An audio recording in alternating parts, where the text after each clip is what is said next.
Pertemuan Sunan Giri dengan makhluk penjaga laut. Sebuah kisah perjumpaan antara wali Allah dan makhluk tak kasat mata yang menjaga rahasia samudra. Di malam yang pekat di pesisir Gresik, angin laut bertiup kencang membawa aroma garam dan kabut. Perahu-perahu kecil para nelayan berlabuh tenang, tapi di kejauhan, ombak bergemuruh seperti tengah menyimpan kegelisahan. Di balik riak lautan itu, tersimpan kisah yang tak diajarkan di pesantren, tapi disampaikan secara lisan dari mulut ke mulut para nelayan tua. Kisah tentang seorang wali besar yang pernah berbicara bukan hanya dengan manusia, tetapi juga dengan makhluk yang menjaga dasar samudra. Wali itu adalah Sunan Giri. Dan makhluk itu bukan sembarang jin, bukan pula sekadar siluman laut.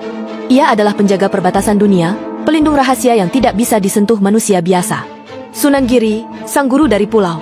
Sunan Giri, atau Raden Paku, adalah seorang wali yang dikenal tegas dalam syariat, namun lembut dalam akhlak. Ia mendirikan kerajaan Islam di Giri Kedaton dan menjadi panutan dalam pendidikan dan hukum Islam di tanah Jawa.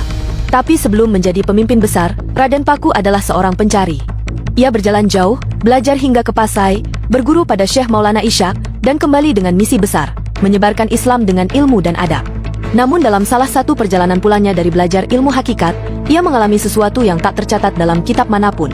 Pertemuan di tengah laut, saat ia sendirian dalam perahu kecilnya, di antara langit kelam dan gelombang yang mendidih. Pertanda di tengah samudra. Malam itu, perahu Sunan Giri mendadak terhenti.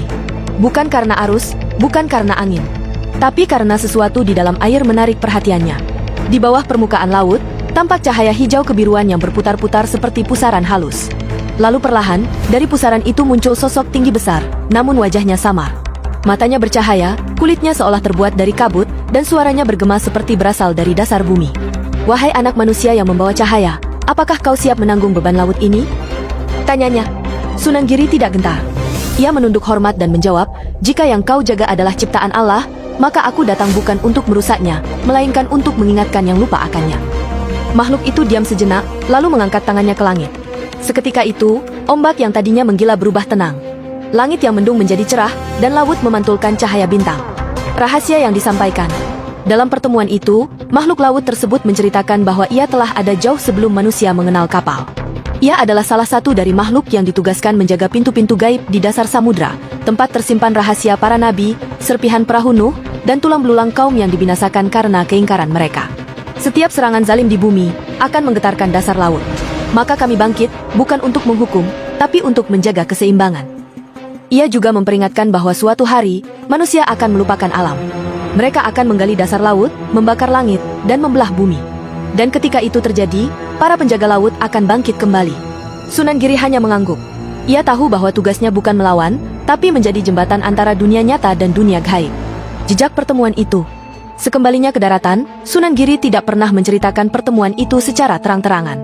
Namun para muridnya sering mendengar beliau melantunkan doa-doa khusus di malam Jumat, doa yang tidak terdapat dalam kitab manapun, namun membuat angin laut menjadi tenang.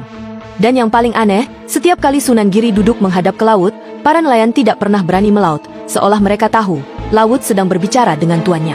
Beberapa tahun setelah wafatnya Sunan Giri, wilayah pesisir Gresik mengalami kejadian aneh.